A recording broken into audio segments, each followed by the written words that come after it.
재테크를 제대로 해서 얻을 수 있는 복리의 마법의 힘은 아주 강력한데 누구라도 분명히 복리의 힘을 제대로 받는 구간이 있을 것입니다.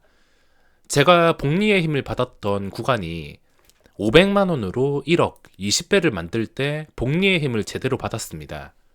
하지만 저에게 지금 1억보다 더 큰 투자금은 크게 의미가 없습니다. 왜냐하면 리츠 투자를 제외하고는 제가 하는 거의 대부분의 매매는 사실 1억만 있어도 미수까지 활용을 잘 했을 때 3억 넘게도 매수가 되기에 1억 이상의 투자금이 전혀 필요하지 않다는 겁니다. 1억, 5억, 10억 이렇게 금액이 계속 늘어난다고 더 빨리 많이 늘어나는 게 아니라 보시다시피 저는 매매하는 금액이 항상 똑같고 항상 단기 매매입니다. 지금은 복리와 거리가 멀어졌지만 복리의 마법을 받았을 때가 확실하게 있었습니다. 지금 리츠를 담고 있는데 공모주도 별 재미가 없고 금리가 만약에 더 올라가게 된다면 정기예금이나 들어놓을까 생각 중입니다. 복리의 힘을 제대로 느끼기 위해서는 가장 먼저 해야 될 것이 소액이 얼마나 중요한지에 대해서 알고 계셔야 됩니다. 소액이 가져다주는 행복과 힘은 생각보다 아주 강력합니다. 눈에 보이지 않고 추상적인 설명이 될 수도 있지만 소액으로 매매를 하면서 멘탈을 강화시킬 수 있고 이로 인해서 신법이 완성이 되었을 때 가져다주는 힘이 엄청나기 때문에 저는 소액을 정말 중요하게 생각하며 자신을 성공시키는 것은 소액에 달렸다 보시면 되겠습니다. 분명히 찔리시는 분들이 계실 텐데 소액이라고 해서 함부로 이것저것 마음대로 투자하고 뭐 정리매매하는 종목이나 쫓아다니고 어쩌다가 돈 벌면은 그냥 공짜 돈이라 생각하고 돈 잃으면은 그냥 재수 없었다 생각하고 또 월급으로 리필하면 되지라 생각을 하신다면 뭐 지금 당장에는 어떻게든 소액이라서 큰 타격 없이 지나가겠지만 나중에 10년이 지나도 절대 바뀌는 것 없을 것입니다. 10년이 지나서 생각을 했을 때 내가 과연 이 10년 동안 무엇을 했는가? 분명히 후회만 남으실 겁니다. 소액을 어떻게 활용하냐가 정말 중요하고 소액으로 만족하면서 소액으로 돈을 어떻게 굴려야 어떤 식으로 내가 주식시장에서 접근을 해야지 수익을 낼 수 있는지 스스로 해결할 수 있는 능력을 가지게 된다면 나중에 걷잡을 수 없이 시드는 자연스럽게 커질 수밖에 없습니다. 저의 복리의 마법은 제 그릇이 딱 1억까지였기 때문에 1억까지 복리의 마법을 누렸지만 사람에 따라서 어떤 사람은 뭐 5천만 원, 저랑 똑같이 1억, 아니면 그 마법이 수십억이 될지, 아니면 수백억이 될 수도 있습니다. 소액이 얼마나 중요하냐면 저는 귀찮더라도 귀찮지 않은데 공모주를 꾸준히 참여하고 있습니다. 어제도 공모주에 참여를 했는데 막말로 스윙 매매를 해서 그 스윙 매매 한 번만 성공시키면 공모주를 몇백 번 하는 것보다 훨씬 더 나을 텐데 제가 왜 시간을 내서 공모주를 해서 치킨값을 벌려고 하는 거냐면 신법 유지와 초심 유지, 그리고 소액에도 만족감을 느끼기 위해서입니다. 만약에 제가 계속 매매를 이렇게 오랫동안 하면서 더 이상 소액에 만족할 줄 모른다면 지금 이 꾸준한 계좌를 유지하는 것은 정말 어려울 것입니다. 소액에도 만족할 줄 알기 때문에 적당히 빼거나 적당히 눈치를 채고 빠르게 손절을 하는 것인데 만약에 그냥 매매할 때마다 나는 무조건 이 종목에서 1,000만 원 먹어야 된다. 1,000만 원 먹지 않으면 매도를 안 할 것이다. 뭐 100만 원 수익은 아무것도 아니다. 이런 식으로 막 생각을 하게 된다면 분명히 저는 3개월도 버티지 못하고 나가 떨어질 것입니다. 그래서 소액이라 하더라도 공모주를 꾸준히 하고 있으며 모든 상황에 만족하는 습관을 기르기 위해서 시드가 커졌다고 방심하면 안 되고 그 전에 수익 좀 났다고 방심하면 안 되는 게 이 바닥인데 예를 들어서 하루 종일 운전하는 일을 하시는 분들을 보면 충분한 수면은 필수입니다. 그래야 안전하고 좋은 기분으로 오랫동안 운전할 수 있는데 주식쟁이도 마찬가지라 보시면 됩니다. 눈에 보이는 것이 아니지만 주식쟁이에게 정말 중요한 것은 신법과 멘탈 관리입니다. 이 두 가지가 갖춰져 있지 않더라면 항상 결과는 똑같습니다. 아무리 내가 승률이 높고 잘 번다 하더라도 이 두 가지가 갖춰지지 않는다면 날 잘못 만나면은 한 방에 그 쌓아왔던 수익금을 날리는 날이 분명히 있을 거란 겁니다. 주식장애에게 신법과 멘탈 관리는 필수입니다. 그걸 관리하기 위해서 초심을 잃지 말아야 되고 그 초심을 챙기기 위한 것이 소액의 소중함에 대해서 다시 생각을 해야 된다는 겁니다. 내가 최근에 또는 그 전에 10개를 벌었으니까 이번에도 10개를 벌어야지. 아니, 20개, 30개를 벌어야지. 이렇게 생각하는 게 아니라 내가 그 전에 10개를 벌었어도 내가 지금 1개를 벌어도 만족할 수 있는 그런 생각을 가져야지 최상의 컨디션을 유지하면서 다음에 별 기대도 하지 않았는데 10개를 자연스럽게 먹게 되는 상황이 생기면서 수익이 누적되는 것입니다. 저는 이번 달 솔직히 그냥 본전만 찾아도 되니까 시장이 안 좋으니까 별 기대도 하지 않았습니다. 아무 기대도 하지 않고서 그냥 제가 하는 것에 충실했는데 갑자기 이런 청단 글로벌 같은 기회가 찾아왔으며 갑자기 찾아왔을 때 이렇게 수익을 누적시키게 되는 것입니다.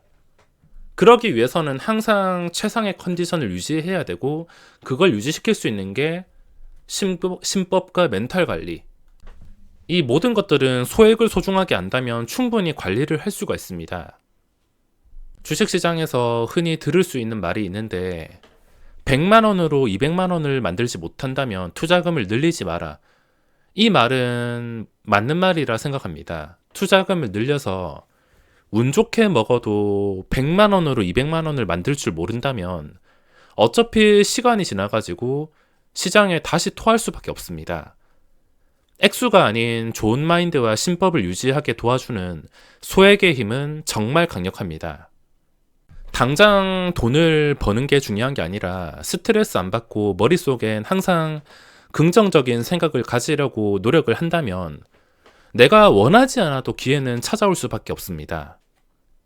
자, 어제 나스닥이 좀 반등이 나왔지만 오늘 시장 상승폭을 대부분 뱉어내고 있습니다.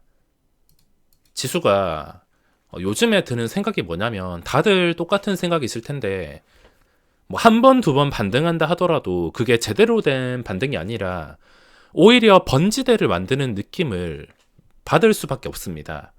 반등하면 또 언제 토해야 될까? 언제 이걸 유지하지 못하고 깨져버릴까? 이런 불안할 생각만 들 수밖에 없습니다. 이 모든 상황이 끝나기 위해서는 당연히 신용잔고가 줄어들어야 될 것이지만 신용잔고가 완전히 콘크리트처럼 굳어가지고 21조 6천억 여기서 절대 무너지지 않고 있습니다. 그 전에 이미 물리신 분들은 그냥 지수가 무사히 잘 되기를 바라거나 뭐 장기적으로 다시 한 번쯤은 올라가 주길 기다려야겠지만 지금 만약에 추가 매수라든지 신규 매수 대기자 분들은 신용잔고가 빠지지도 않는데 굳이 들어갈 필요가 없습니다. 주식은 합리적인 상황에서만 들어가야 됩니다. 당장 뭐 돈이 눈앞에 날아다니고 이게 움직이니까 당장 충동적으로 들어가는 게 아니라 지속적인 관찰과 함께 관찰을 해가지고 이게 합리적인 가격이다 싶을 때 그 합리적인 가격이란 아무리 잘못된다 하더라도 빠르게 손절을 할 수가 있고 눈치를 좀 잘 챌 수 있는 자리, 가야 할 자리 이런 것들을 합리적인 자리라 볼 수 있으며 증시가 최근에 좀 많이 떨어지기는 했지만 함부로 바닥을 예측할 수 없는 게 다른 합리적인 요소들이 갖춰지지 않았기 때문입니다. 오늘 만약에 이렇게 하락하지 않고 뭐 2, 3% 플러스에서 마감했다 하더라도 마찬가지입니다. 정말 무섭겠지만 이런 식으로 계속 올라가다가 실패하거나 왔다 갔다 거리는데도 도저히 회복할 기미가 보이지 않는다면 또 며칠 안 가서 하루에 3, 4% 최악에는 사이드카까지 걸리는 그런 상황이 언제라도 나올 수 있다는 점. 굉장히 위험한 시장이기에 신규 매수는 웬만하면 자제를 해야 됩니다. 주식시장에는 참 상식을 벗어나는 일들이 많은데 요즘 무증 테마로 해먹는 종목들이 몇 개씩 나오고 있습니다. 공구우먼에 이어서 바로 공구우먼이 잘 되다 보니까 조강 쪽에서도 한 개당 5주를 주는 무상증자 발표를 했는데 오늘 점상으로 시작을 했습니다. 참 이 무상증자라는 게 그냥 손발 묶인 액면 분할이라 생각을 하는데 노터스가 워낙 대박이 나다 보니까 이런 특수한 상황이 나오다 보니까 종목들이 날뛰고 있으며 오늘 공구먼 같은 경우에는 이미 내부자 정보로 인해서 단기간에 2배 먹은 상태에서 발표하고 점상까지 갔기 때문에 이걸 따라 들어가는 것은 나 반토막 날 자신이 되어 있다. 이 말과 똑같습니다. 적당한 선을 넘어가면 그 종목이 계속 올라가든 말든 내 것이 아니다 생각하고 원래 보유자가 아닌 이상 신규 진입은 절대 하지 말아야 됩니다. 노터스도 마찬가지입니다. 이렇게 말도 안 되는 상황이 나왔지만 이 상태라도 함부로 따라가지 않고 그냥 내 것이 아니구나. 뭐 이런 종목도 있구나. 스스로 합리화하고 넘길 줄 알아야지 계좌의 리스크를 줄일 수가 있는데 그런 것 없이 그냥 예전에 이게 잘 됐으니까 이것도 고점에 들어가면 뭐 조금이라도 더 오르겠지.